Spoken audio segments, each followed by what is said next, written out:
Hello and welcome to Kalam IAS. Kalam IAS में आप लोगों का एक बार फिर से स्वागत है। और जैसा कि आप सब लोगों को पता है कि आज 67th बीपीएससी का ऑप्शनल का एग्ज़ाम कंप्लीट हो चुका है। आज ऑप्शनल का पेपर था और जो लोग 67th बीपीएससी दे रहे होंगे वो एक दो दिन का रेस्ट कर सकते हैं। बाकी जो लोग नहीं दे रहे हैं वो तुरंत अपना फुल फ्लेज्ड अपना 68 प्रीलिम्स के लिए अपना पढ़ाई को स्टार्ट रखें। और 67 प्रीलिम्स के लिए जैसा कि आप सब लोगों को पता है कि कलाम आईएएस ने एक कॉम्प्रिहेंसिवली टेस्ट सीरीज जीएस की और ऑप्शनल की रन करी थी। And I can very proudly I can say that we have 100% with the success rate we have decoded this BPSC exams.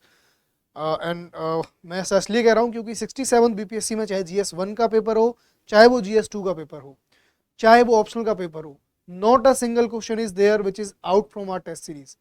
Ditto question test series से उठ के exam में आए हुए थे। On those student who have joined our test series programme they are immensely benefited from that.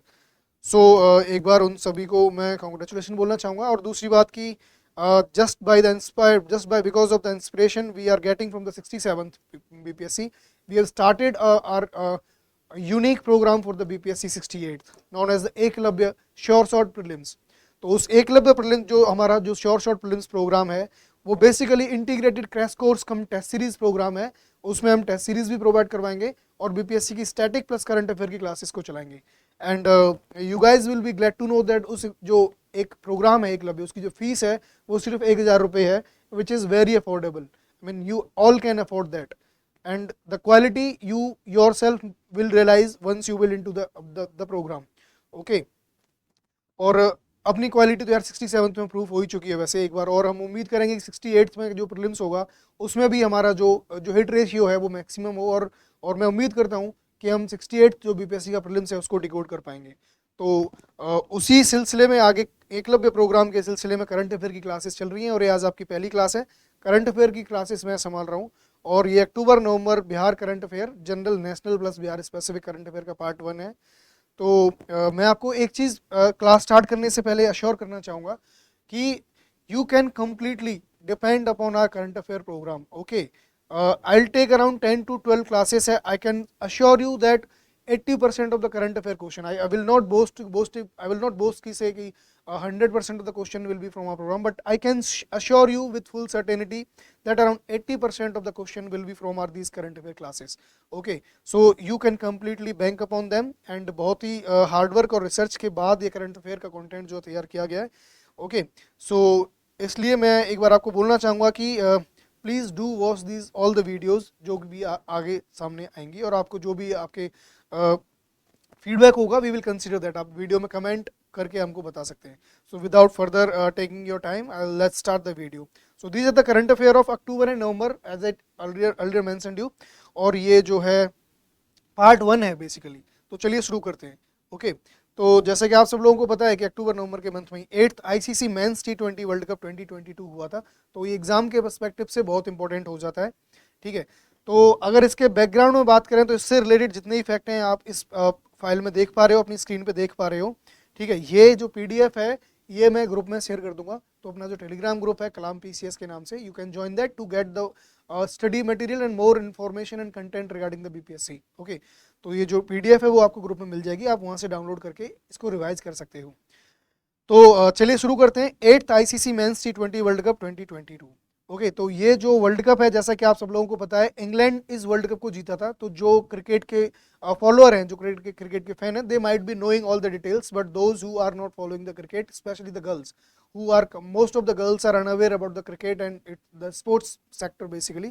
तो उनके लिए मैं एक बार बता देना चाहूँगा जल्दी कि जो अभी 2020 में जो वर्ल्ड कप हुआ था इंग्लैंड के द्वारा जीता गया था। इंग्लैंड ने पाकिस्तान को 5 विकेट से हराया था। और जो ये इंग्लैंड दूसरी बार ये वर्ल्ड कप को जीता है और इंग्लैंड इसके साथ साथ 50 ओवर का जो वर्ल्ड कप था उसको भी जीत चुका है। तो इंग्लैंड पहली ऐसी कंट्री है जो कि एक साथ 50 ओवर वाला जो वर्ल्ड कप है उसको भी जीता है और 20 ओवर वाला जो वर्ल्ड कप है उसको भी एक साथ जीत के चल रही है। इसके अलावा और मैं बात करूंगा कि T20 वर्ल्ड कप के अगर इतिहास की बात करें तो हम मैं बोलूँगा कि 2007 में पहला T20 वर्ल्ड कप हुआ था और उसको इंडिया ने जीता था। इंडिया ने महेंद्र सिंह धोनी की कप्तानी में, आप सबको याद होगा वो जो श्रीसंत वाला कैच मिसबा उल हक का जो स्कूप था, तो इंडिया ने मतलब पाकिस्तान को हरा के जीता था। और अभी जो है जो 2007 में हुआ था, उसके बाद इंडिया अभी तक कोई वर्ल्ड कप टी20 का नहीं जीत पाया है। West Indies is the only team जो कि टी20 वर्ल्ड कप को जिसने 2 बार जीता है, ठीक है। तो ये this is the historical fact about the T20 world cup. Going by the present world cup, इसमें हमने देखा इंग्लैंड ने पाकिस्तान को 5 विकेट से हराया। इंडियन टीम जो है वो सेमीफाइनल में इंग्लैंड से हार के बाहर हो गई थी। Player of the match, final में जो प्लेयर ऑफ द मैच था वो इंग्लैंड के प्लेयर सैम करन जो कि ऑलराउंडर है उनको मिला था। प्लेयर ऑफ द टूर्नामेंट भी सैम करन ही रहे थे, ठीक है। और इसके अलावा अगर हम बात करें तो highest run scorer of the T20 world cup Virat Kohli, India के विराट कोहली थे। मैक्सिमम जो विकेट टेकिंग जो बंदा था वो श्रीलंका का वानिंदु हसरंगा, जो कि उन्होंने 15 विकेट लिए थे। जो player of the tournament Sam Curran 13 wicket, player of the match Sam Curran again, highest run scorer Virat Kohli, okay, and highest wicket taker Sri Lanka Wanindu Hasaranga जिन्होंने 16 विकेट लिए थे। और अगर इस टूर्नामेंट में हैट्रिक की बात करें तो इस टूर्नामेंट में 2 हैट्रिक लगी। पहली हैट्रिक कार्तिक मय्यप्पन यूएई के हैं और उन्होंने श्रीलंका के खिलाफ लगाई। जो दूसरी हैट्रिक है जॉस लिटिल आयरलैंड के हैं, न्यूजीलैंड के खिलाफ लगाई, ठीक है। और अगर हम आने वाले इवेंट की बात करें, बीपीएससी में कई बार पूछ लिया जाता है कि जो ये 8th आईसीसी मेंस टी20 वर्ल्ड कप था, 9th आईसीसी मेंस टी20 वर्ल्ड कप कहाँ पे होगा, तो ये जो 9th आईसीसी टी20 वर्ल्ड कप है 2024 में वेस्ट इंडीज और यूएसए दोनों मिलकर इसको ऑर्गेनाइज करवाएंगे। और जो 10th जो होगा वो 2026 में होगा और वो इंडिया और श्रीलंका दोनों मिलकर इसको करवाएंगे। अगर और फर्दर फैक्ट पे जाएं वर्ल्ड कप के पे, तो विराट कोहली टी20 वर्ल्ड कप के सबसे ज़्यादा रन बनाने वाले बल्लेबाज बन चुके हैं और उनके अभी तक 5 आईसीसी टी20 वर्ल्ड कप वो खेल चुके हैं और 1141 उनके रन हैं। तो मुझे नहीं लगता कि इसके अलावा टी20 वर्ल्ड कप जो एक मेजर इवेंट था कहीं से भी क्वेश्चन बनता है तो वो सारे क्वेश्चन के आंसर आप इससे दे पाओगे। इसके बाहर कोई भी आपका जो है क्वेश्चन नहीं आएगा, ठीक है।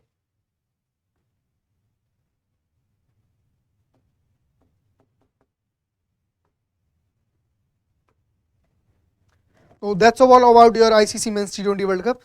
Now let's coming to another important news, the चीता रिलोकेशन प्रोग्राम। जैसा कि आप सब लोगों को पता है और आप लोगों ने देखा होगा मोदी जी की वो कैप पहने हुए, मोदी जी ने अपने जन्मदिन के अवसर पर 8 चीता को, 8 जो चीता, 5 मेल 5 फीमेल और 3 मेल चीता वो कूनो नेशनल पार्क मध्य प्रदेश में छोड़ा था।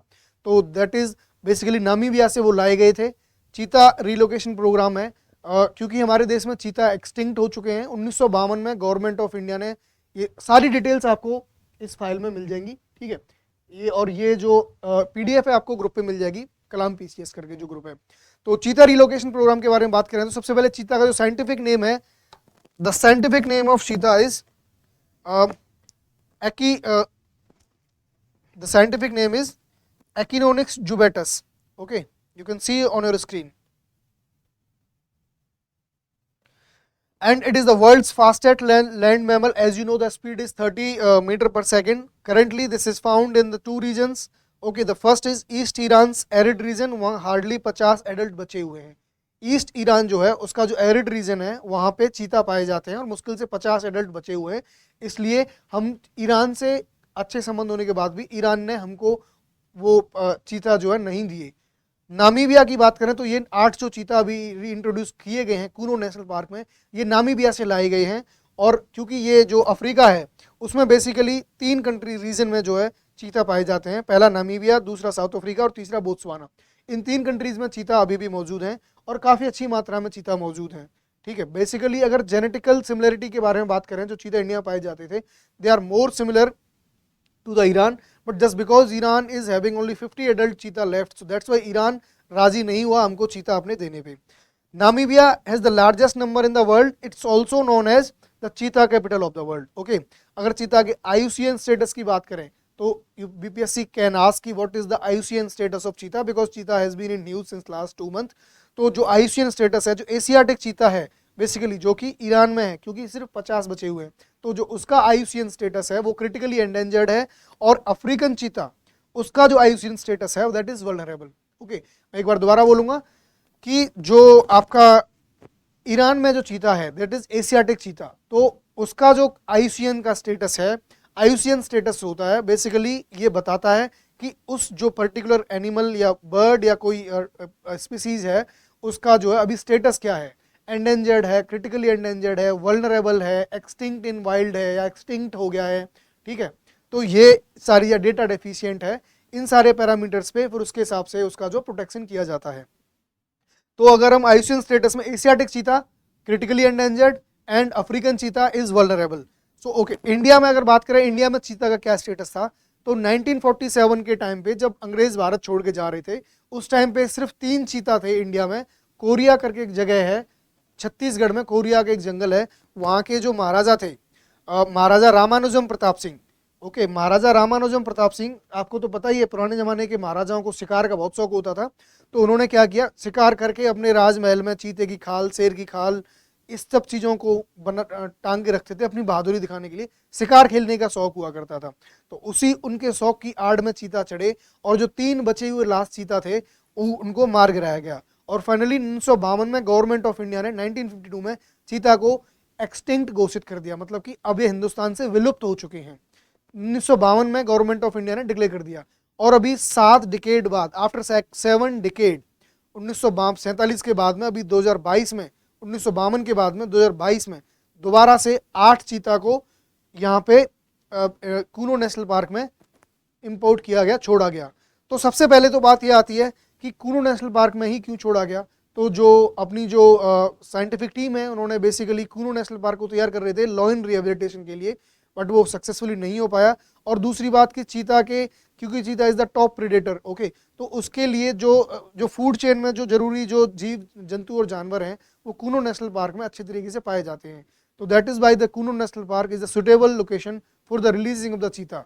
तो अब इन 8 को हमने छोड़ा गया है, और बाद में जो फर्दर न्यूज आ रही है, जीपीएस कनेक्ट करके हम देख पा रहे हैं कि all the cheetahs are successfully hunting and preying and accommodating and adjusting themselves according to the new atmosphere.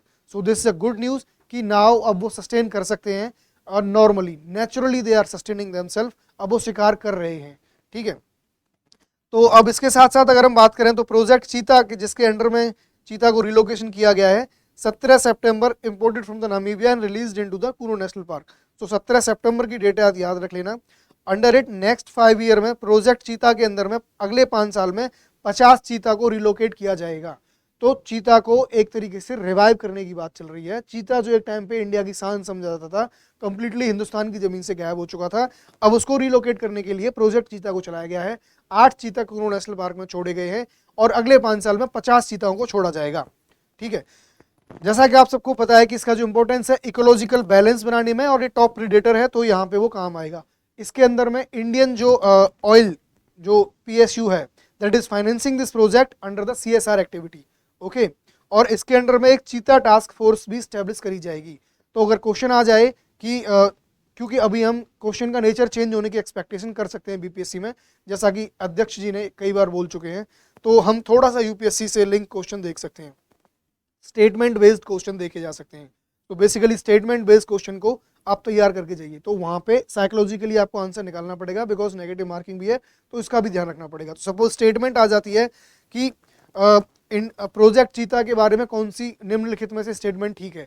तो सपोज एक स्टेटमेंट आ जाए कि Bharat petroleum is financing the project under CSR objective, CSR, and दूसरी बात आ जाए कि अंडर प्रोजेक्ट चीता चीता task force will be establish. तो पहली स्टेटमेंट गलत हो जाएगी, यहाँ पे क्या है इंडियन ऑयल फाइनेंस कर रही है, और दूसरी स्टेटमेंट ठीक है कि क्या है चीता टास्क फोर्स स्टैब्लिश करी जाएगी। तो इस तरीके से आपको अपने दिमाग को फ्रेम करना पड़ेगा। तो that's all about the cheetah relocation programme, और मुझे नहीं लगता इसके बाहर कुछ आने क्वेश्चन पूछा जाएगा। ह्यूमन डेवलपमेंट इंडेक्स, इंडेक्स से हर साल कोई ना कोई क्वेश्चन आता है। तो अगर ह्यूमन डेवलपमेंट इंडेक्स की बात करें, 2021-22 2 साल का एक साथ ह्यूमन डेवलपमेंट इंडेक्स लॉन्च किया गया है। ठीक है, तो क्योंकि कोविड की वजह से 2021 का नहीं ह्यूमन डेवलपमेंट इंडेक्स भी लॉन्च कर पाए थे। इसको लॉन्च कौन करता है? यूएनडीपी। 1990 से लॉन्च हो रहा है। इस बार टोटल 191 कंट्रीज ने इसमें हिस्सा लिया है। जो रिपोर्ट का नाम है, जिस रिपोर्ट के नाम से ये रिलीज किया गया है, उस रिपोर्ट का नाम है uncertain times unsettled lives shaping our future in a transforming world. ठीक है, तो बेसिकली कोविड से इंस्पायर्ड है ये। ठीक है, तो इस तरीके से this is the title of the report basically. So आप इसको एक बार याद कर लेना, बेसिकली आपको याद आ जाएगा। बीपीएससी दिख सकता है कि the title of the report या तो ये दे देगा, या फिर आपको कंफ्यूज करना हुआ तो कुछ और कहीं से मिलता जुलता दे देगा। ठीक है, so again I am again telling, आप कुछ नहीं करना आपको यार, ये जो करंट अफेयर क्लासेस है ना जितनी भी चल रही हैं, आप 1.25 पे 1.5 पे सोते टाइम पे काम आराम से लगा के सुन सकते हो, सुबह सुन सकते हो, खाना खाते टाइम पे सुन सकते हो। जितनी बार सुनोगे आपके दिमाग में उतनी बार चीज़ें प्रोग्रामिंग हो जाएगी। ओके, तो अगर हम इसके फाइंडिंग्स की बात करें ह्यूमन डेवलपमेंट इंडेक्स की, तो होल वर्ल्ड के लेवल पे अगर ग्लोबल जो स्कोर है ह्यूमन डेवलपमेंट इंडेक्स का, दैट इज 0.732। ठीक है, 2019 में 0.737 था। इसका मतलब हम ये कह सकते हैं कि जो ह्यूमन डेवलपमेंट है, जो ह्यूमन का डेवलपमेंट है पिछले साल की तुलना में इस साल कम हुआ है। रीज़न आपको पता है, कोविड का डिसरप्शन हुआ, या इसकी वजह से जो भी हमको दिक्कतें उठानी पड़ी, या रशिया यूक्रेन का वॉरफेयर चल रहा है, या इसके अलावा क्लाइमेट चेंज चल रहा है, तो इन सब की वजह से ह्यूमन डेवलपमेंट जो स्कोर है ग्लोबल लेवल पे वो पिछली साल की तुलना में कम हुआ है। तो अगर बीपीएससी पूछे आपसे कि ह्यूमन डेवलपमेंट का score increased continuously since last 3 year, तो गलत है, क्योंकि इस साल वो जो स्कोर है वो कम हुआ है। ठीक है, 0.737 से 0.732 हो गया है। अभी अगर इसकी जो फाइंडिंग्स हैं अगर हम देखें तो क्या क्या है कि जो लाइफ एक्सपेक्टेंसी है, ठीक है, बेसिकली ह्यूमन डेवलपमेंट इंडेक्स के 3 पैरामीटर्स होते हैं, आप सब लोग जानते हो, ये सारी चीज़ें आपको मिल जाएंगी, life expectancy, education and gross national income. तो इसके अकॉर्डिंग जो फाइंडिंग्स हैं 2022 में लाइफ एक्सपेक्टेंसी है that is 71.4 year. Okay, 71.4 year का मतलब हुआ कि औसतन एक आदमी या औरत की उम्र आज की तारीख में 71.4 साल है। कोई आदमी अगर आज की तारीख में जिंदा है तो उसकी एवरेज जिंदा रहने की जो उम्र है वो 71.4 साल है। एक्सपेक्टेड ईयर ऑफ स्कूलिंग का मतलब होता है कि 5 साल का एक जो बच्चा है वो आने वाले टाइम में कितनी साल स्कूलिंग पूरी करेगा, हम कितना एक्सपेक्ट कर सकते हैं। तो ह्यूमन डेवलपमेंट इंडेक्स के अकॉर्डिंग 12.8 साल 12.8 ईयर्स की जो एक्सपेक्टेड ईयर ऑफ स्कूलिंग है, मीन ईयर, ये हम ग्लोबल लेवल पे बात कर रहे हैं, वर्ल्ड के लेवल पे क्या आंकड़े हैं। एक्सपेक्टेड जो life expectancy 71.4 year, expected years of schooling time 12.8 years and mean year of schooling 8.6 years. का मतलब हुआ कि 25 साल का कोई एडल्ट जो है, अब 25 साल से पहले उसने एवरेज कितनी साल वो स्कूल गया है, ग्लोबल लेवल पे ये कितना है 8.6 ईयर्स। ठीक है, अगर हम ग्रॉस नेशनल इनकम की बात करें तो ग्रॉस नेशनल इनकम आप अपनी स्क्रीन पे देख पा रहे हो, $11,675 ग्रॉस नेशनल इनकम पूरे वर्ल्ड के लेवल पे, ग्लोबल लेवल पे ग्रॉस नेशनल इनकम इज 11,675। अगर हम कंट्री वाइज रैंकिंग की बात करें तो कंट्री वाइज रैंकिंग में दोस्तों ये स्विट्जरलैंड टॉप पे रहा है। ठीक है, कंट्री वाइज रैंकिंग में Switzerland is on the top. Okay, Switzerland का जो स्कोर है that is 0.9622। Okay, so 0.9622, 1 perfect human development, 0 no human development, and the score of Switzerland is near to the 1. So you can imagine ki the level of human development in the Switzerland. Okay, and Switzerland top this human development index and it is followed by Norway and Iceland. Okay, तो SNI आप इस तरीके से एक तरीके से बना सकते हो, HDI ह्यूमन डेवलपमेंट इंडेक्स, इसकी जो टॉप 3 कंट्रीज हैं that is SNI, Switzerland, Norway and Iceland. अगर हम इंडिया की बात करें तो इंडिया की जो रैंकिंग है, ranking of India is 132, right, 132 out of 191 countries. India का जो स्कोर है वो इंडिया का स्कोर है 0.633। ठीक है, ग्लोबल लेवल पे स्कोर कितना था 0.732, तो उसका मतलब है ग्लोबल लेवल से अपना जो स्कोर है वो कम है। ठीक है, 0.732 ग्लोबल लेवल पे एचडीआई का स्कोर था, इंडिया का जो स्कोर है वो 0.633 है, जो ग्लोबल लेवल पे अपना स्कोर जो है वो कम है।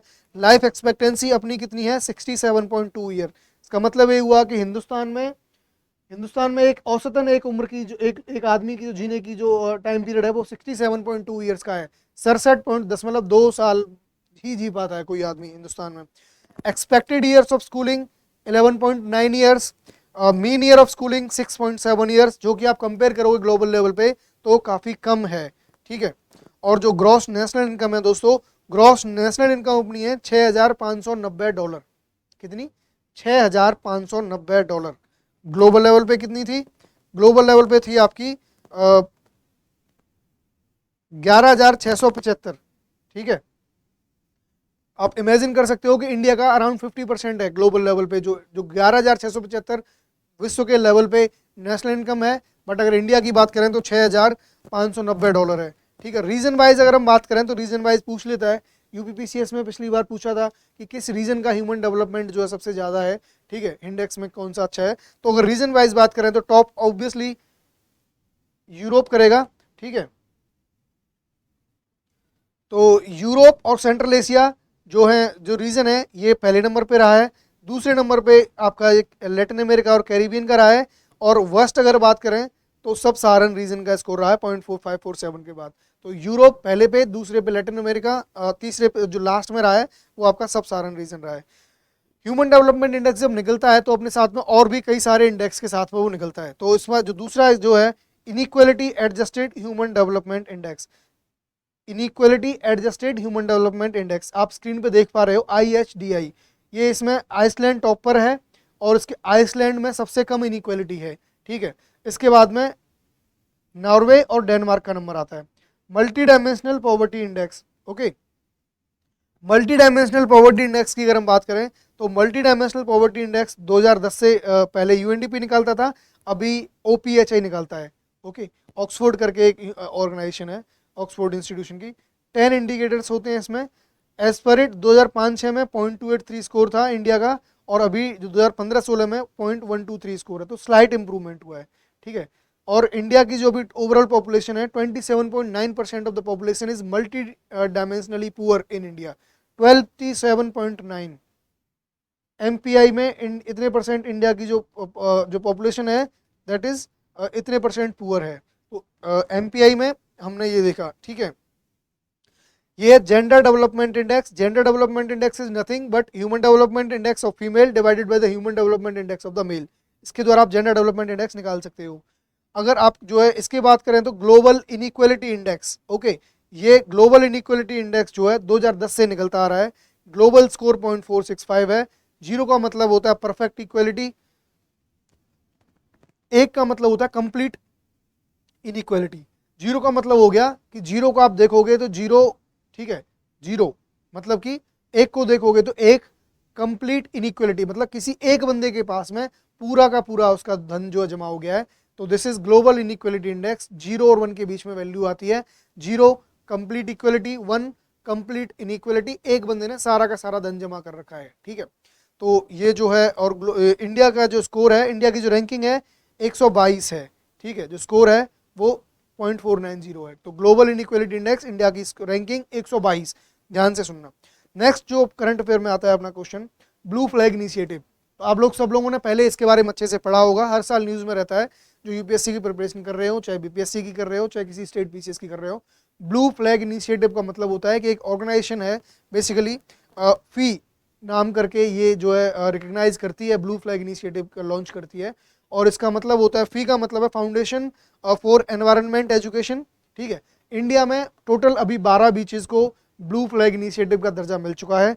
जो अभी जो 2 नए बीचेस ऐड हुए हैं उनका नाम है आपको थुंडी बीच, जो मिनिकॉय आइलैंड में लक्षद्वीप में है, और कदमत बीच लक्षद्वीप में है। थुंडी बीच, कदमत बीच दोनों लक्षद्वीप में है। इन दोनों को नया ब्लू फ्लैग इनिशिएटिव का दर्जा, ब्लू फ्लैग का दर्जा दिया गया है। अब इसको मिला के इंडिया में टोटल 12 बीचेस को ब्लू फ्लैग इनिशिएटिव का दर्जा दिया जा चुका है।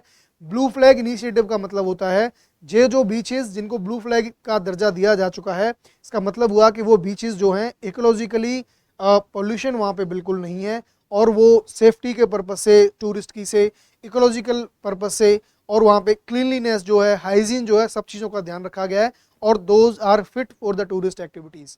तो ऐसा इंडिया के 12 बीचेस को मिल चुका है। इसके कई फायदे हैं, इससे टूरिज्म को बढ़ावा मिलता है, इकोलॉजिकल प्रोटेक्शन को बढ़ावा मिलता है।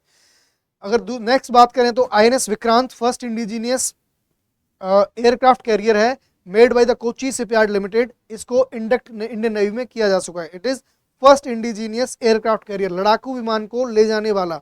मान लो कि इसकी जरूरत है, ये INS विक्रांत है, ठीक है। इसको कोची शिपयार्ड लिमिटेड ने इंडिजीनियसली बनाया, and 80% of the product are the indigenous, ठीक है।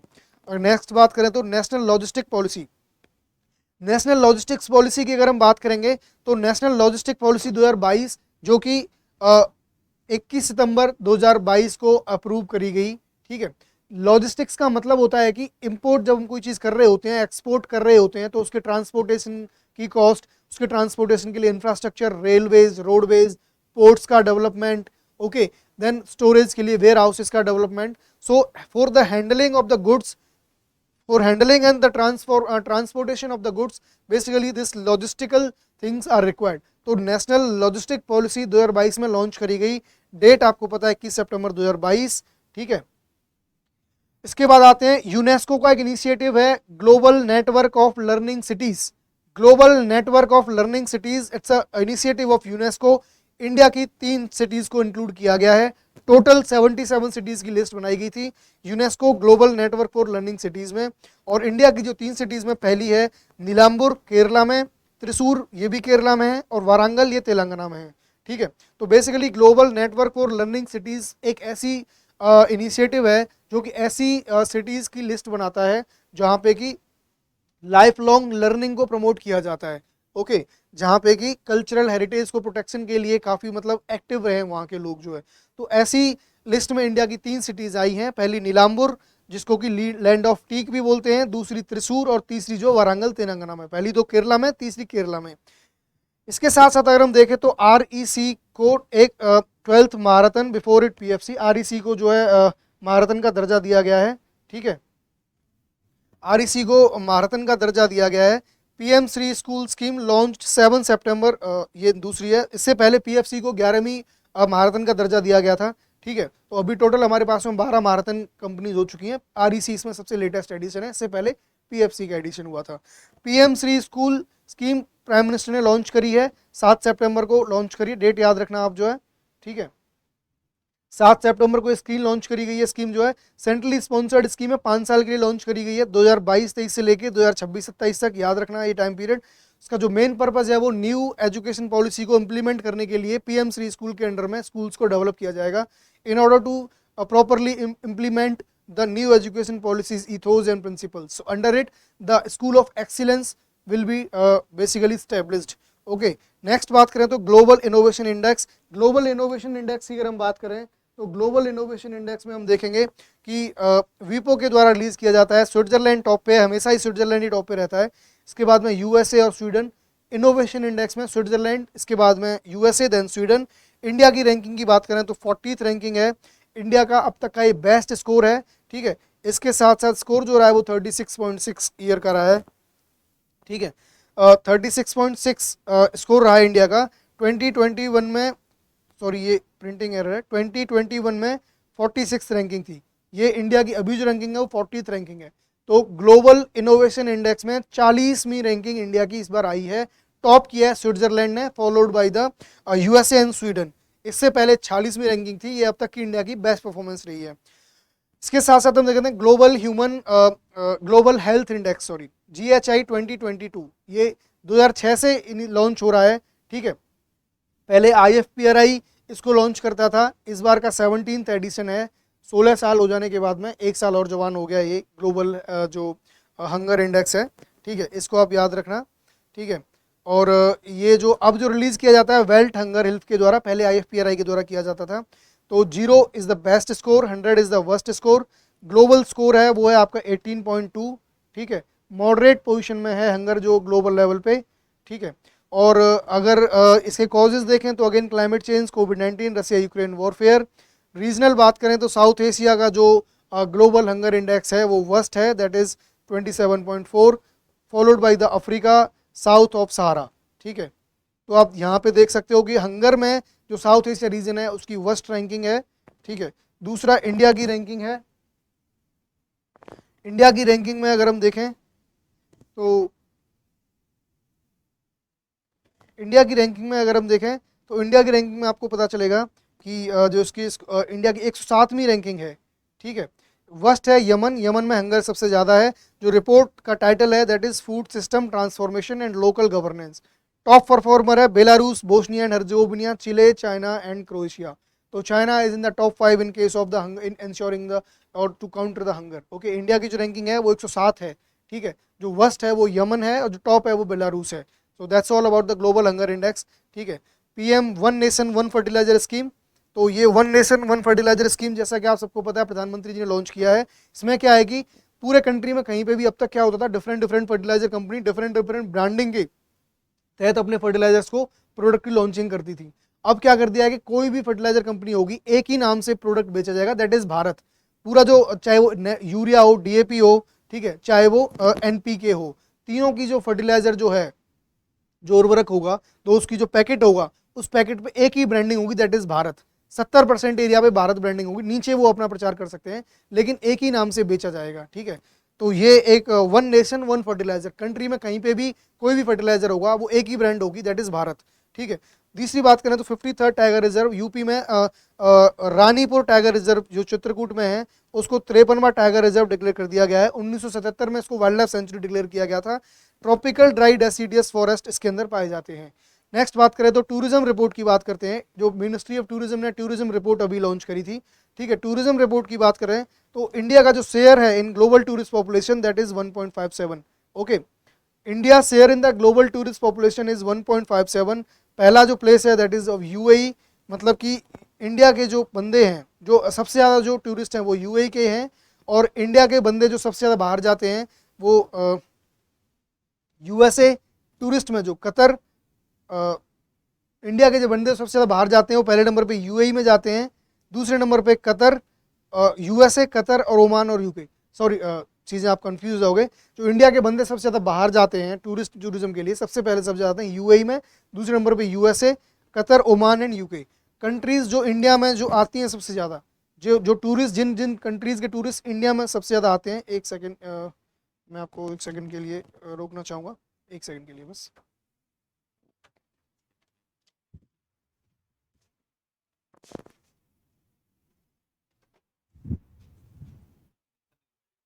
हाँ सर,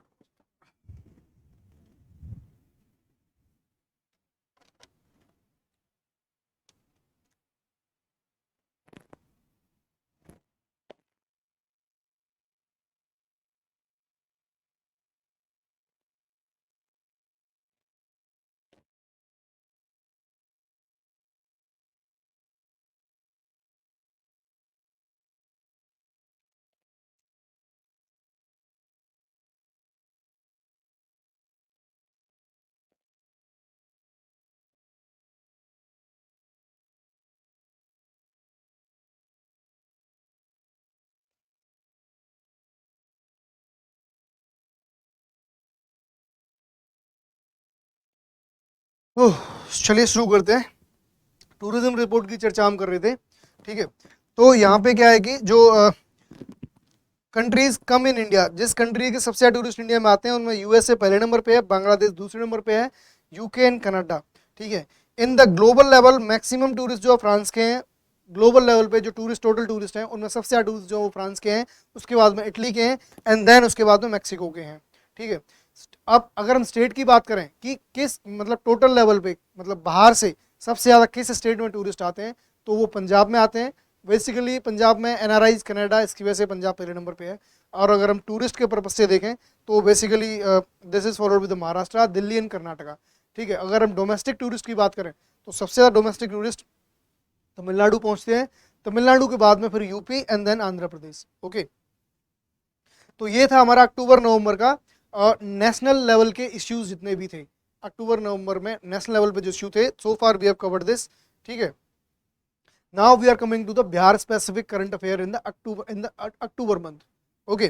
तो अब जो अभी हमने नेशनल लेवल पे करंट अफेयर देखे थे, अभी हम बिहार के लेवल पे करंट अफेयर देखेंगे अक्टूबर मंथ में। तो बिहार के जो करंट अफेयर हैं उस पर चलिए शुरू करते हैं एक बार। तो परफॉर्मेंस ग्रेडिंग इंडेक्स जो है basically ministry of education launch करता है, performance grading index. Performance grading index में बिहार को जो रेट किया गया है, तो बिहार अटेंड द लेवल 5, मतलब ग्रेड 2 के दर्ज दिया गया है, मतलब कि 6 स्टेट्स के साथ में बिहार को लेवल 5 में रखा गया है। Performance grading index is basically grade the state behalf of their school performance, okay. तो an unique index for evidence based comprehensive analysis of school education system. तो इससे पता चलता है कि इन बिहार के स्कूलों की सिचुएशन काफ़ी दयनीय है, ठीक है। वो लेवल 5 में दिया गया, टोटल लेवल 7 है, लेवल 7 में कोई भी नहीं है, लेवल 6 में अरुणाचल प्रदेश है, ठीक है, और लेवल 5 में बिहार आता है 6 स्टेट्स के साथ में। तो ये हम देख सकते हैं along with Goa, MP, Mizoram, Sikkim and Telangana. दूसरी अगर बिहार में करंट अफेयर की बात करें तो बिहार मुख्यमंत्री हरित कृषि संयंत्र योजना ऐप लॉन्च किया गया है, ठीक है। तो बिहार के जो कोऑपरेटिव मिनिस्टर हैं जिनका कि नाम सुरेंद्र प्रसाद यादव है। उन्होंने ये एक स्कीम है बिहार मुख्यमंत्री हरित कृषि संयंत्र योजना। एक इस योजना के अंतर्गत में क्या है कि एक छोटा जो किसान होता है उसको वो बड़ी बड़ी मशीन हायर नहीं कर सकता, तो उसके लिए क्या है कि सरकार क्या करेगी, एक ऐप लॉन्च किया है। छोटा किसान घर बैठे अपने ऐप से रजिस्टर कर सकता है और हायर कर सकता है। सीजन जब आएगा तो वो बड़ी बड़ी मशीनें सरकार उसको बहुत ही कम रेट पे मुहैया कराएगी और इस तरीके से अपनी खेती को वो जो है मॉडर्नाइज करके एक अच्छी पैदावार कमा सकता है। तो ये जो स्कीम है, एक ऐप लॉन्च किया गया है इसके लिए, ठीक है। तीसरा नेक्स्ट अगर हम देखें तो नेशनल फ्लोरेंस नाइटिंगेल अवार्ड 2021। तो national Florence Nightingale award basically Indian government द्वारा दिया जाता है। बेसिकली मेडिकल फील्ड में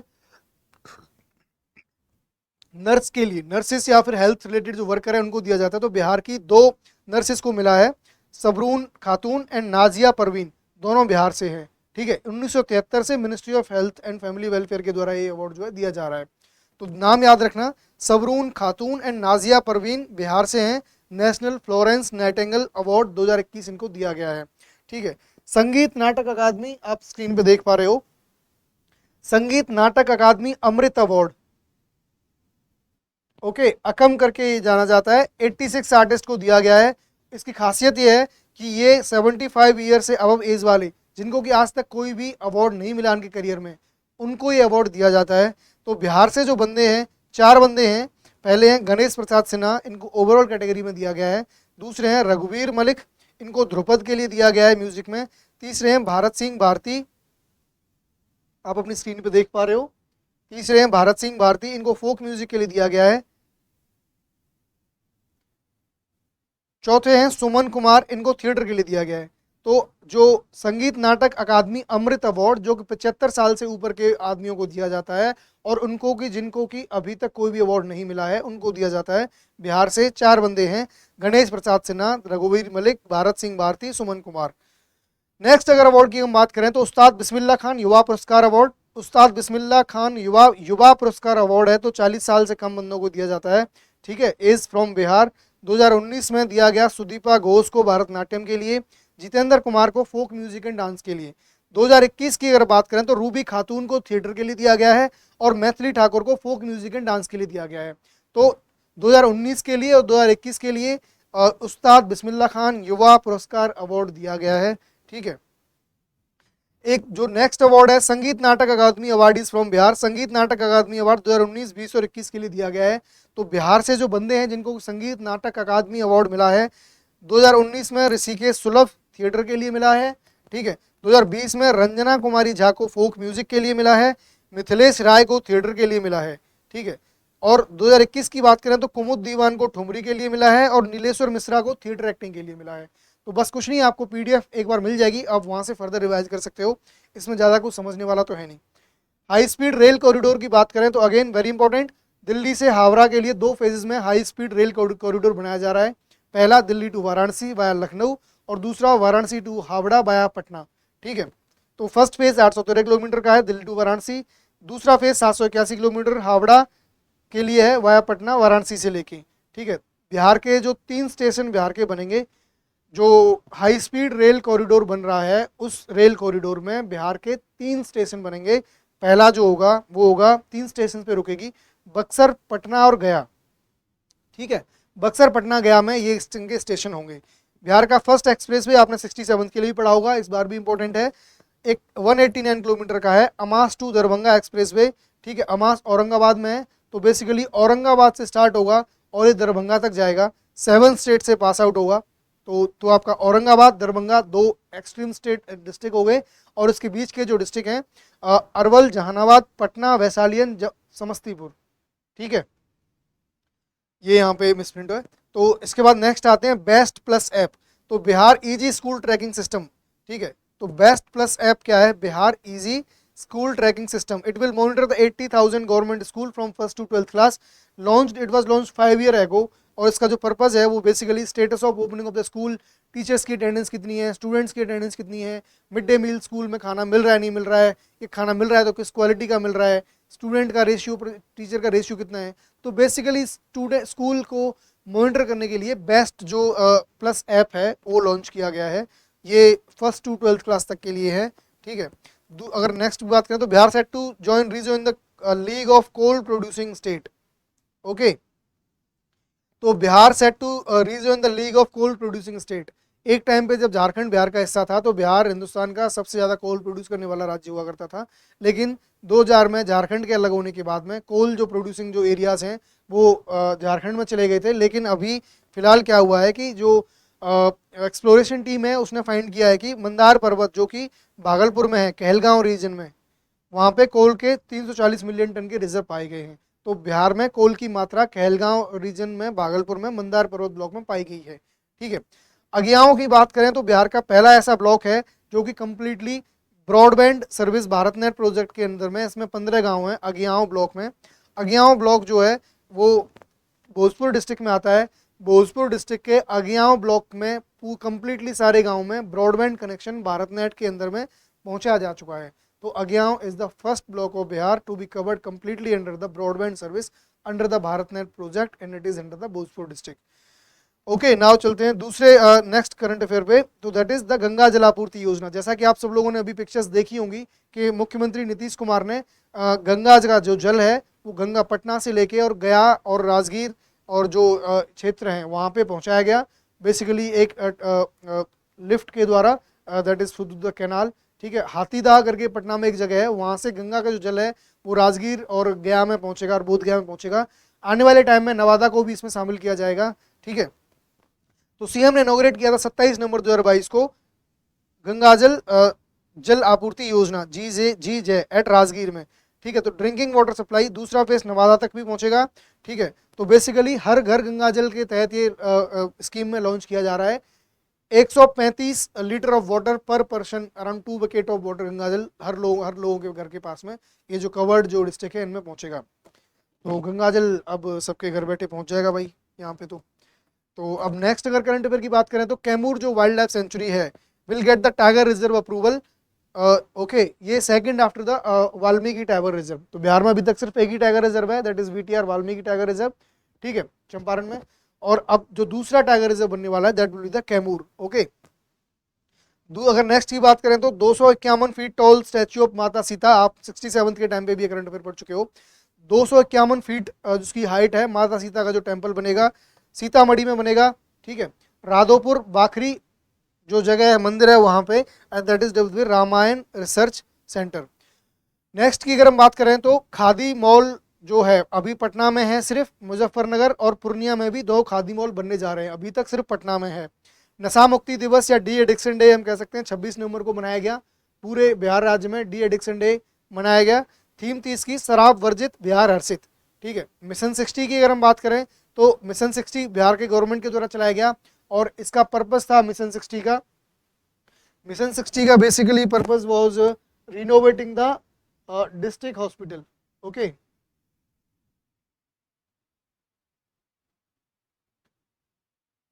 रिनोवेटिंग द डिस्ट्रिक्ट हॉस्पिटल। ठीक है, जो कि मिशन 60 का पर्पस था डिस्ट्रिक्ट लेवल पे जो हॉस्पिटल्स हैं उनका रिनोवेशन करके उनमें इंफ्रास्ट्रक्चर को अपलिफ्ट करना, ताकि पीजीआईएमएस हो गया, एम्स हो गया और जितने भी मेडिकल कॉलेज हैं उन पे स्ट्रेस को थोड़ा कम किया जाए और लोगों को लोकल लेवल पे अच्छी एजुकेशन और हेल्थ की फैसिलिटी मिल पाए।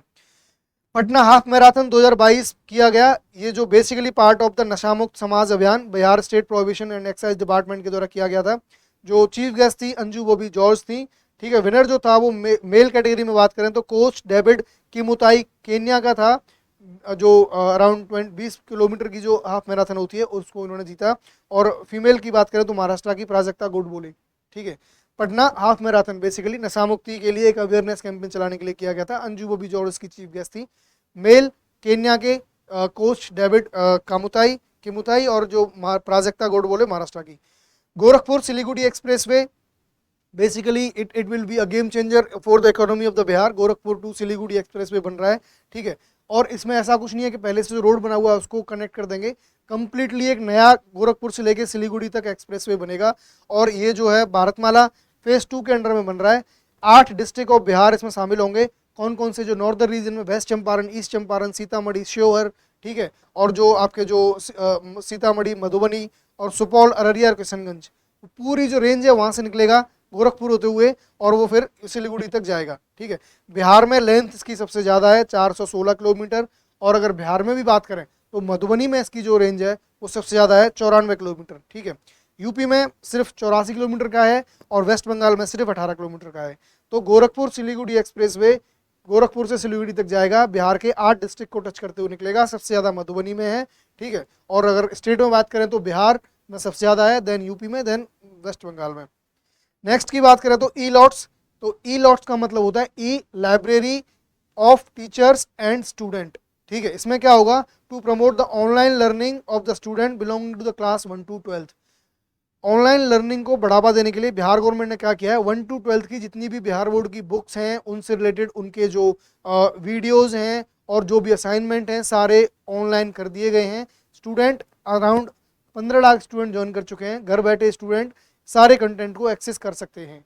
तो जो स्टूडेंट स्कूल नहीं जा पाए हैं या नहीं जा सकते हैं या क्लासेस मिस होती हैं तो वो डायरेक्ट इस प्लेटफॉर्म पे जाके उस पर्टिकुलर चैप्टर की वीडियोस को देख सकते हैं और अपनी एजुकेशन को कंटिन्यू रख सकते हैं।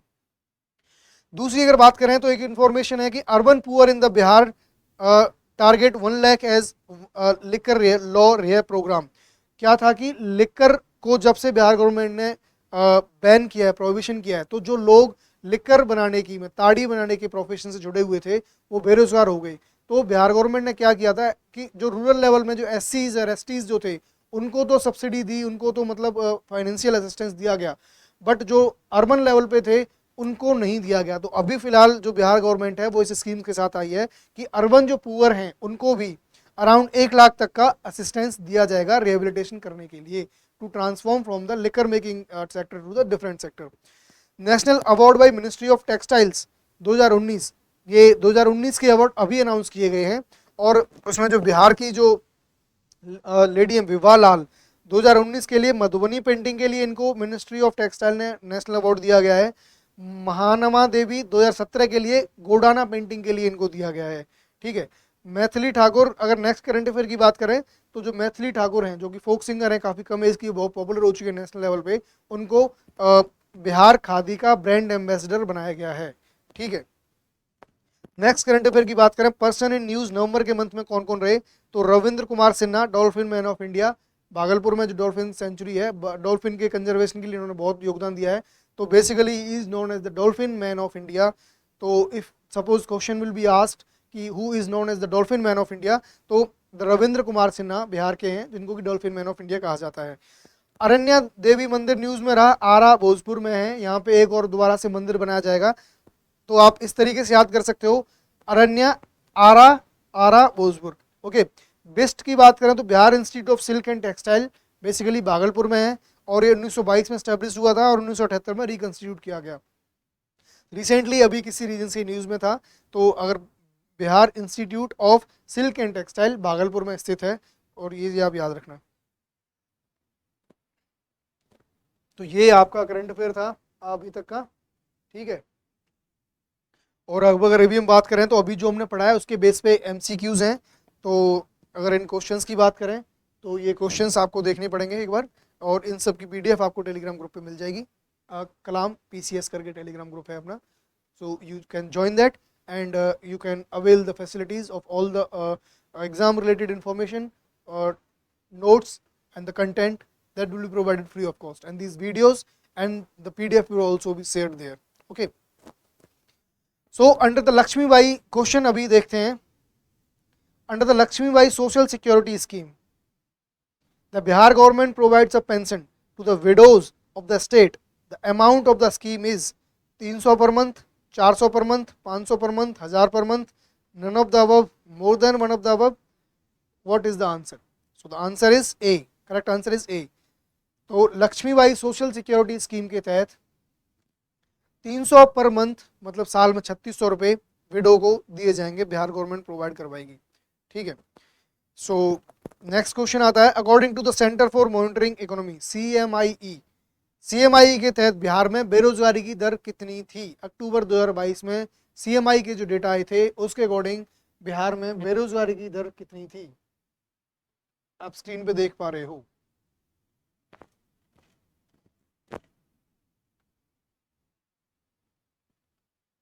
तो जो इसका आंसर है वो है 14.5%। ओके, आप ये याद रखना कि 14.5% के राउंड इंडिया में अगर आता है ना किसी भी मंथ का, तो आप ये याद रख सकते हो लमसम कितना चल रहा है।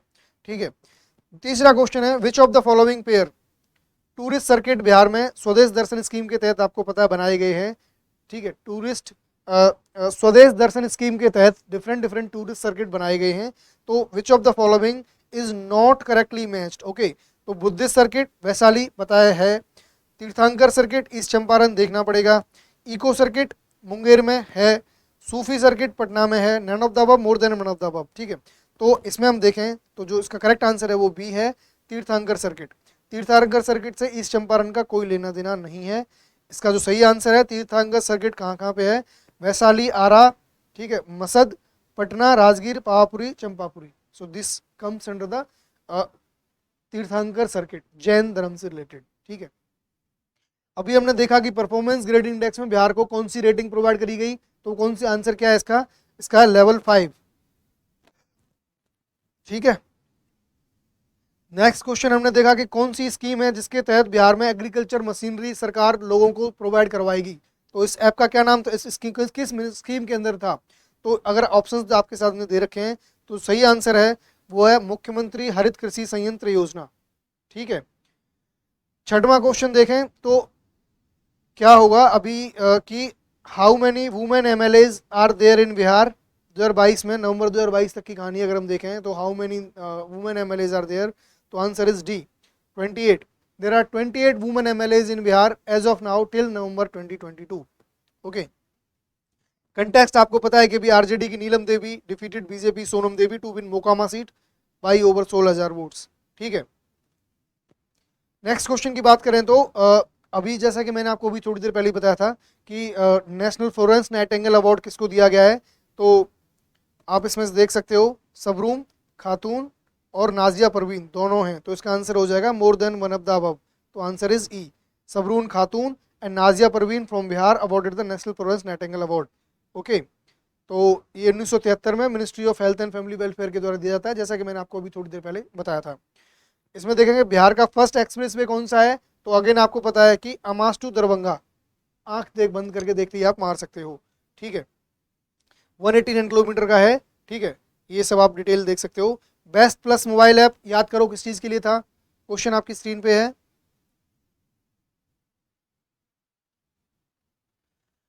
The best plus mobile app जो है वो किसके लिए था। ठीक है, तो यहाँ पे क्या होगा, to monitoring the government schools in Bihar, correct answer is C. ठीक है, नेक्स्ट क्वेश्चन की अगर हम बात करें तो नेक्स्ट क्वेश्चन क्या है आपका, recently the survey of the proposed high speed rail corridor in Delhi Howrah route 2। ठीक है, तो यहाँ पे कौन से जो हाई स्पीड रेल कॉरिडोर जो बन रहा है उसके तहत बिहार में कौन से 3 स्टेशन बनेंगे, तो इसका जो आंसर है वो है आपका पटना, बक्सर और गया। ये 3 station high speed rail corridor जो बन रहा है उसके अंडर बनेंगे।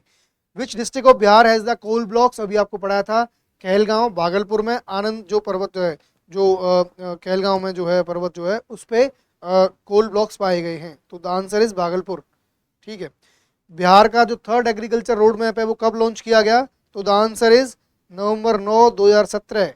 ठीक है, the Bihar third agriculture road map was launched on November 9, 2017। ठीक है, आप स्क्रीन पे देख सकते हो।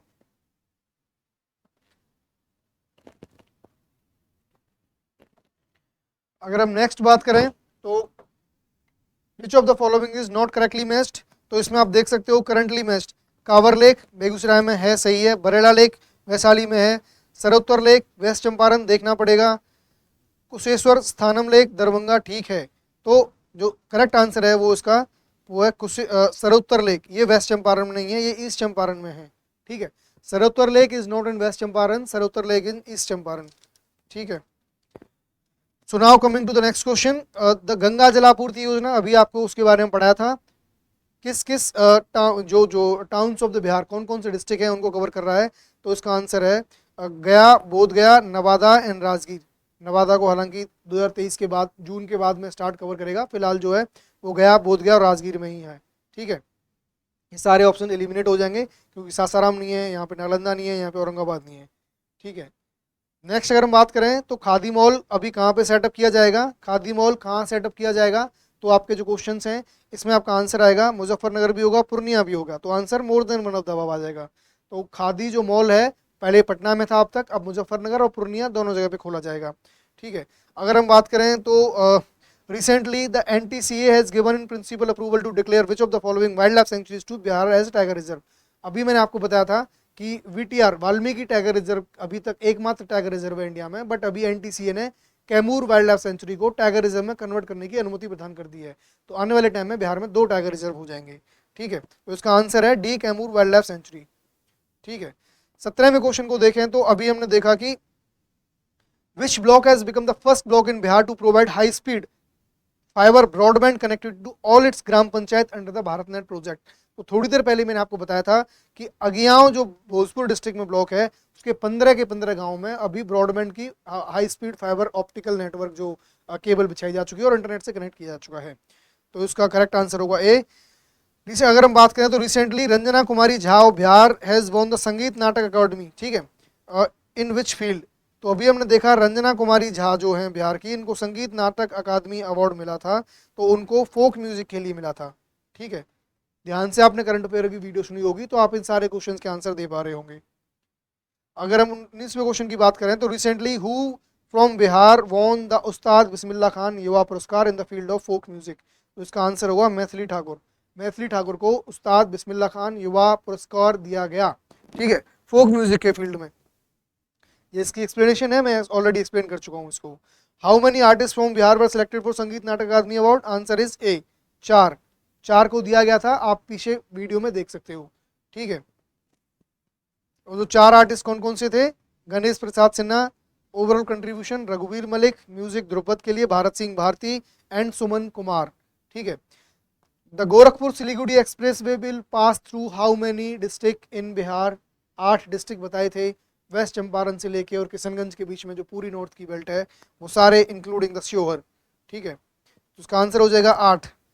इसके अलावा हम देखें तो under the smart city mission the number of smart cities Bihar में कितनी है, तो the answer is 4। There are 4 cities of Bihar, Bhagalpur, Bihar Sharif, Muzaffarnagar and Patna. ठीक है, BBMP स्मार्ट, किसी की बीबी इतनी स्मार्ट है कि वो MP हो गई, आप इस तरीके से याद कर सकते हो। स्मार्ट सिटीज कितनी हैं बिहार में, 4 हैं, smart BB, smart cities, smart BB, MP हो गई, तो स्मार्ट BBMP हो गई। तो Bhagalpur, Bihar Sharif and then Muzaffarpur and then Patna, ये are the 4 smart cities basically Bihar में। तो आप इस तरीके से इसको याद रख सकते हो। ड्रग डी एडिक्शन डे मैंने आपको बताया था, drug de addiction day celebrated in Bihar on 26 नवंबर। इसका करेक्ट आंसर हो जाएगा सी। इसकी जो थीम थी शराब वर्जित बिहार हर्षित। ठीक है, Bihar textile and leather policy Bihar government ने प्रोवाइड करी थी। ठीक है, तो वो कितने government will provide the plant and machinery investment as subsidy with the ceiling of, जो सीलिंग थी वो 10% या 5 crore. Under the Bihar textile and leather policy the Bihar government will provide the 10% और the ₹5 crore subsidy on the investment and the machinery और the plant में, किसके लिए, textile and leather policy के अंदर में कोई भी अगर कोई इन्वेस्टमेंट कर रहा है या मतलब कोई कह सकते हैं प्लांट स्टैब्लिश कर रहा है तो 10% ऑफ द प्रोजेक्ट कॉस्ट या फिर 5 करोड़ जो भी कम होगा बिहार गवर्नमेंट उतने का असिस्टेंस प्रोवाइड करवाएगी। Who emerge as the winner of Patna half marathon men's category and women's category, तो आपने देखा आराम से क्वेश्चन पे पहुंच सकते हो कि coach David Kimutai and Prajakta Godbole. Indian team के जो कोच हैं अभी द्रविड़ हैं, तो आप जो पटना हाफ मैराथन के जो विनर थे वो कोच डेविड, इस तरीके से आप याद कर सकते हो। ठीक है, इसके अलावा हम देखते हैं कि जो नेक्स्ट क्वेश्चन है, December 2022 how many operational airports are there in India, in Bihar sorry. तो जो बिहार में टोटल 3 ऑपरेशनल एयरपोर्ट हैं। ठीक है, और presently there are 140 operational airport in the country, out of which 3 are in Bihar. Gaya, Patna and Darbhanga airport, एक गया में है, एक पटना में है और एक दरभंगा में है। तो presently there are 3 operational airport in Bihar. ठीक है, नेक्स्ट क्वेश्चन जो है कि गंगा जल आपूर्ति योजना, हर घर गंगा जल के बारे में कौन सी बात ठीक है, ठीक कौन सी बात नॉट करेक्ट है। तो जो बी ऑप्शन है, the scheme will provide every individual beneficiary 50 litres of Ganga water. क्या बताया था मैंने, 50 लीटर नहीं, 135 litre of Ganga water average level पे हर बंदे को दिया जाएगा इन 3 शहर में। कौन कौन से में? गया, बोधगया, राजगीर और आने वाले टाइम पे नवादा में 135 लीटर्स। ठीक है। इसके बाद अगर हम बात करें तो ई लॉट्स पोर्टल जो है often seen in news is related to, ये क्वेश्चन आ सकता है, E lots portion related to, तो इसका जो आंसर है डिजिटल एजुकेशन प्रमोशन। हेल्थ नहीं है, हाउसिंग नहीं है, ठीक है, फ्री लीगल असिस्टेंस भी नहीं है, तो इसका आंसर है डिजिटल एजुकेशन प्रमोशन। क्या था? 1 to 12 तक की जितनी भी बुक्स हैं सारी अपलोड कर दी गई हैं, 1 to 12 की क्लासेस के सारे लेक्चर अपलोड कर दिए गए हैं। कोई भी स्टूडेंट जो है, e library of teacher and student, online for teacher and student. ठीक है। इसके अलावा अगर हम देखें तो क्या है, recently who from the Bihar awarded the national award by the ministry of textile, तो मिनिस्ट्री ऑफ टेक्सटाइल के द्वारा नेशनल अवार्ड जो दिया गया, किन किन को दिया गया? भिवालाल और महानमा देवी। भिवालाल को मधुबनी के लिए दिया गया, महानमा देवी को गुड़ाना पेंटिंग के लिए दिया गया। ठीक है। अगर इसके बाद अगर हम देखें जो लास्ट क्वेश्चन है कि बिहार खादी का जो ब्रांड एम्बेसडर है वो किसको बनाया गया है? हैंडीक्राफ्ट एंड हैंडलूम का, तो ये मैथिली ठाकुर को। ठीक है। पहले पंकज त्रिपाठी बनाए गए थे, अभी मैथिली ठाकुर को बनाया गया है। Renowned folk singer Maithili Thakur appointed as the brand ambassador of the industries department promotion Khadi and handloom product of Bihar. ठीक है। So that's all for the today's current affair. और उम्मीद करता हूँ कि अक्टूबर और नवंबर मंथ के करंट अफेयर को मैक्सिममली हमने नेशनल लेवल पे और बिहार लेवल पे कवर कर लिया है। ये हमारा पार्ट 1 था। पार्ट 2 भी हम कवर करेंगे और बचे हुए जो भी करंट अफेयर हैं बिहार के लेवल पे, नेशनल और बिहार के लेवल पे अक्टूबर और नवंबर मंथ के और भी करंट अफेयर हम प्रोग्राम लॉन्च करेंगे। तो काफ़ी मेहनत के द्वारा ही करंट अफेयर बनाए जा रहे हैं। ठीक है। तो आप कंप्लीटली इन पे बैंक हो सकते हो। 1.5 पे या 2 पे डायरेक्ट लगातार बार बार आप सुन सकते हो। पीडीएफ में रिवाइज करने के लिए आप हमारे टेलीग्राम ग्रुप कलाम पीसीएस पे जाके पीडीएफ डाउनलोड करके इसको बार बार जल्दी से रिवाइज कर सकते हो। ठीक है। तो दैट्स ऑल फॉर टुडे। मिलते हैं आपसे नेक्स्ट क्लास में। और एक चीज़ और कि जो एकलव्य जो प्रोग्राम है अपना, जैसा कि मैंने आपको पहले बताया कि 1000 रुपये फीस है उसकी बस, और उसमें आपको टेस्ट सीरीज और बिहार के बेसिक्स जितने भी हैं, जो मेन 3 सेक्शंस हैं, history, science and current affair and Bihar special, उन पे मेजरली फोकस किया जाएगा। और डेली लेवल पे आपको क्वेश्चंस दिए जाएंगे, कंटेंट मिलेगा, क्लासेस मिलेंगी। ठीक है। आपको इंडिविजुअल मेंटरशिप भी मिलेगी। तो ये आप ज्वाइन कर सकते हो और फ़ायदा उठा सकते हो। और ट्रस्ट मी, जो अपना जो सक्सेस रेशियो होगा वो बहुत ज़्यादा होने वाला है। 67th में आप लोग अच्छे से देख चुके हो। So thank you, that's all for today. All the best.